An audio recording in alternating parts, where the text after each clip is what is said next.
이제 시간이 되었으므로 다 함께 사도신경으로 신앙 고백하심으로 10월 19일 목요일 새벽 예배를 시작하도록 하겠습니다. 다 함께 사도신경으로 신앙 고백하시겠습니다. 전능하사 천지를 만드신 하나님 아버지를 내가 믿사오며 그 외아들 우리 주 예수 그리스도를 믿사오니 이는 성령으로 잉태하사 동정녀 마리아에게 나시고 본디오 빌라도에게 고난을 받으사 십자가에 못 박혀 죽으시고 장사한 지 사흘 만에 죽은 자 가운데서 다시 살아나시며 하늘에 오르사 전능하신 하나님 우편에 앉아 계시다가 저리로서 산 자와 죽은 자를 심판하러 오시리라. 성령을 믿사오며 거룩한 공회와 성도가 서로 교통하는 것과 죄를 사하여 주시는 것과 몸이 다시 사는 것과 영원히 사는 것을 믿사옵나이다. 아멘. 오늘 우리에게 주시는 하나님의 말씀은 사도행전 25장 23절로 27절까지의 말씀입니다. 사도행전 25장 23절로 27절까지의 말씀 찾으셨으면 함께 한 목소리로 봉독하도록 하겠습니다. 이튿날 아그리빠와 버니게가 크게 위험을 갖추고 와서 천부장들과 시중에 높은 사람들과 함께 접견 장소에 들어오고 베스도도 명으로 바울을 데려오니 베스도가 말하되 아그리빠 왕과 여기 같이 있는 여러분이여 당신들이 보는 이 사람은 유대의 모든 무리가 크게 외치되 살려두지 못할 사람이라고 하여 예루살렘에서와 여기서도 내게 청원하였으나 내가 살피건대 죽일 죄를 범한 일이 없더이다. 그러나 그가 황제에게 상소한 고로 보내기로 결정하였나이다. 그에 대하여 황제께 확실한 사실을 아뢰을 것이 없으므로 신문한 후 상소할 자료가 있을까 하여 당신들 앞 특히 아그리빠 왕 당신 앞에 그를 세웠나이다. 그 죄목도 밝히지 아니하고 죄수를 보내는 것이 무리한 일인 줄 아나이다 하였더라. 아멘. 할렐루야. 오늘은 사도행전 25장 23절로 27절의 말씀을 본문으로 살려두지 못할 사람이라는 제목으로 은혜의 말씀을 함께 나누고자 합니다. 성도 여러분, 우리는 매일 거울을 보며 살아갑니다. 오늘도 여러분이 집을 나서기 전에 한 번쯤 거울을 보셨으리라 생각합니다. 화장실에도 거울이 있고 거실에도 거울이 있고 안방에도 거울이 있습니다. 거울은 우리의 모습을 그대로 비추어 줍니다. 얼굴의 인상을 보여주고 얼굴에 무엇이 묻었나 확인시켜 주기도 합니다. 머리의 헝클어짐을 지적해 주기도 하고 우리의 옷매무새가 어떻게 되어져 있는지 그대로 비추어 주기도 하는 것입니다. 사람들은 그래서 거울을 신뢰합니다. 그 이유는 그대로 보여주기 때문인 것입니다. 만약 거울이 내 자신이 보고 싶은 것만을 보여준다면 그 당장 기분은 좋을지 모르겠지만 그것을 신뢰하지는 못할 것입니다.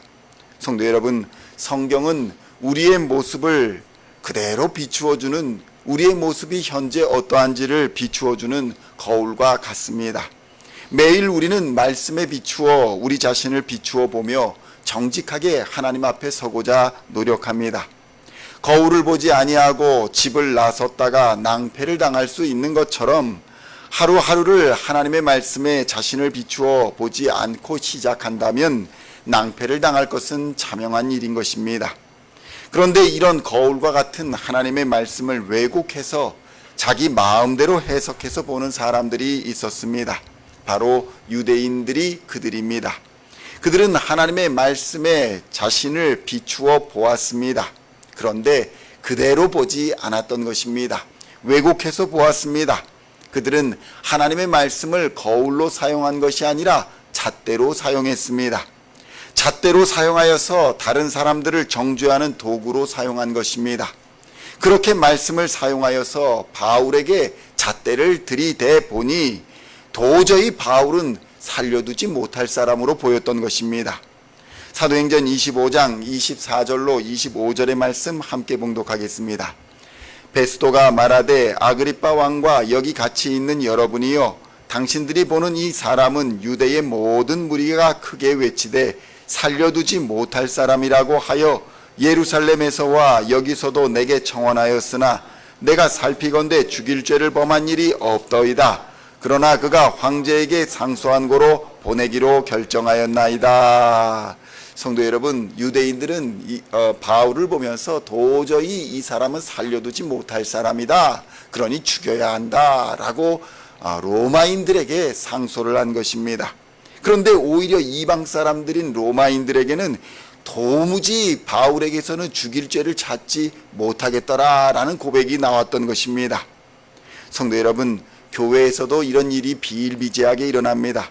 하나님의 말씀을 잣대로 삼아서 다른 사람들을 정죄하며 다니는 분들이 있는 것입니다. 그런데 성도 여러분, 그 잣대로 자신에게 그대로 적용하면 어떤 결과가 나올까요? 오히려 자기 자신이 죽을 사람이 되는 것입니다. 성도 여러분, 교회의 부흥을 가로막는 마귀의 역사가 바로 잣대의 역사인 것입니다. 예수의 이름을 전하며 전도하고 선교해야 한다라는 말들을 가로막습니다. 세상을 구원하고 마귀의 권세를 멸하시며 죽음과 사망의 권세를 이기신 예수 그리스도의 십자가를 전해야 한다라는데 그 말을 가로막는 것입니다. 방해합니다. 오히려 그냥 이렇게 사는 것이 좋다, 이렇게 모여서 그냥 평화롭게 살자, 왜 복음을 전하면서 어려운 일들을 자초하냐 라고 말을 합니다.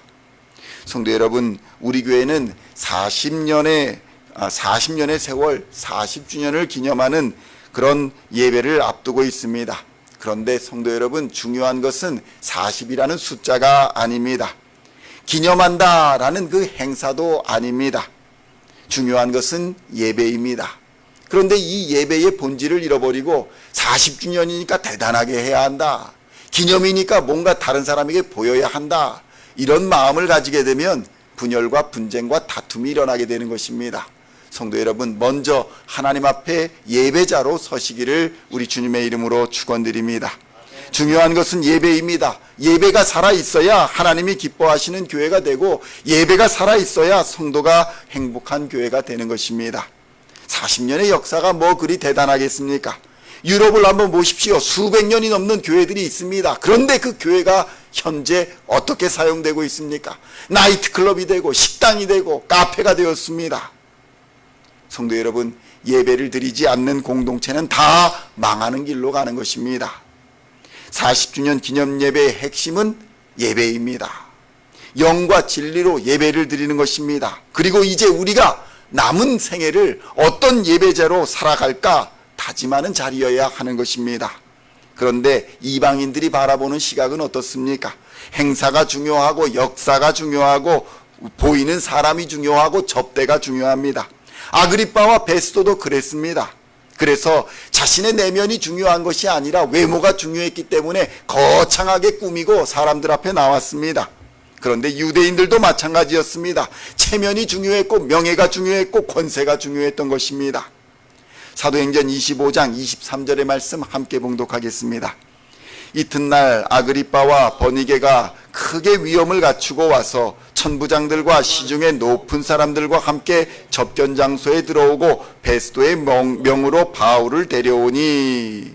성도 여러분, 아그리빠와 버니게가 크게 위엄을 갖추었다라는 말은 정말 아름다운 옷, 크고 멋진 옷, 위엄을 갖춘 옷, 왕관을 쓰고 그리고 천부장들과 시중을 대동하고 거들먹거리며 등장했다는 것입니다. 성도 여러분, 바울을 신문하는 공식적인 자리에 이방인 사람들은 크게 위엄을 갖추고 자리했습니다.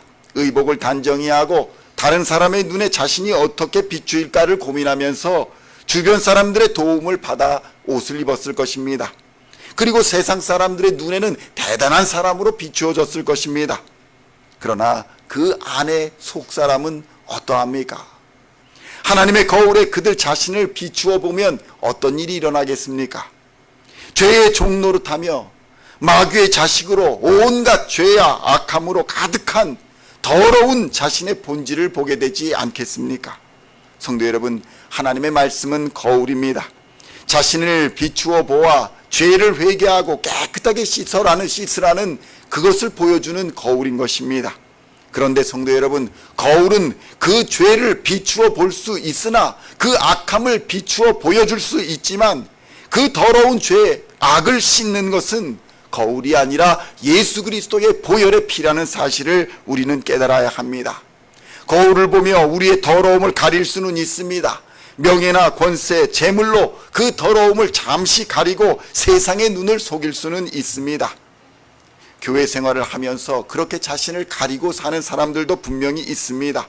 성공한 사람처럼 꾸미고 물질적인 성공, 세속적인 성공으로 그 더러움을 덮어보고자 합니다. 그러나 성도 여러분, 아무리 꾸미고 아무리 덮어도 그 안에 속사람은 깨끗하게 할 수가 없습니다. 씻어야 정결하게 되는 것입니다. 씻어야 질병에 걸리지 않는 것이고, 씻어야 더러운 악취를 풍기지 않을 수 있는 것입니다. 오직 우리 주 예수 그리스도의 피가 우리를 씻어 정결하고 거룩해 할 줄로 믿습니다. 하나님의 말씀에 자신을 비추어 예수의 피로 우리의 속사람을 깨끗이 씻은 후에 성령의 거룩한 옷을 입고 하나님 앞에 서야 하는 것입니다. 이것이 바로 온전한 예배자의 모습이며, 우리의 40주년 기념 예배가 바로 이러한 온전한 예배자로 가득 차야 하는 것입니다. 이런 예배자로 하나님 앞에 서시기를 우리 주님의 이름으로 축원드립니다. 그럴 때에 우리 교회에 미래가 있는 것입니다. 비로소 하나님께서 맡기신 사명을 감당할 수 있는 교회가 될 수 있는 것입니다. 오늘 하루도 말씀의 거울에 자신을 비추어 돌아보시고 예수의 피로 정결하게 씻어 하나님이 찾으시는 온전한 예배자로 바로 서시는 시온의 성도님들 다 되시기를 우리 주 예수님의 이름으로 간절히 축원드립니다. 기도하시겠습니다. 하나님 아버지, 감사합니다. 우리에게 40년의 세월을 허락하여 주시고 이 교회를 섬길 수 있도록 인도하여 주셨습니다.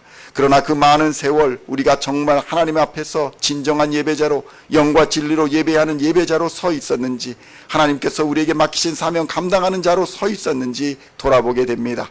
하나님이 이제는 우리가 정말 하나님 앞에 예배자로 설 수 있도록 인도하여 주시고, 주님께서 우리에게 맡기신 복음 전파의 사명 감당하는 사람들이 될 수 있도록 주님 역사하여 주시옵소서. 우리의 남은 생애가 하나님이 기뻐하시는 삶이 될 수 있도록 인도하여 주시고, 우리의 남은 생애가 예수 안에서 행복한 삶이 될 수 있도록 주님 역사하여 주시옵소서.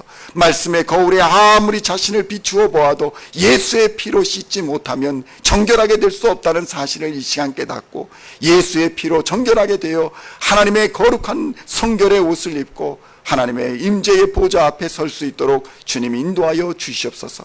이러한 예배자로 살아갈 때에 하나님께서 우리의 삶을 인도하시고 보호하여 주시며 우리의 삶을 기이한 역사로 가득 차게 하여 주실 줄로 믿습니다. 비로소 하나님 다시 오시는 그날에 잘했다, 충성된 종아, 칭찬받는 하나님의 종으로 살 수 있도록 주님 인도하여 주시옵소서. 오늘도 성령으로 충만케 하여 주시사 세상을 넉넉히 이기는 하나님의 사람들 다 되게 하실 줄 믿으며 우리 주 예수 그리스도의 이름으로 간절히 기도하옵나이다. 아멘.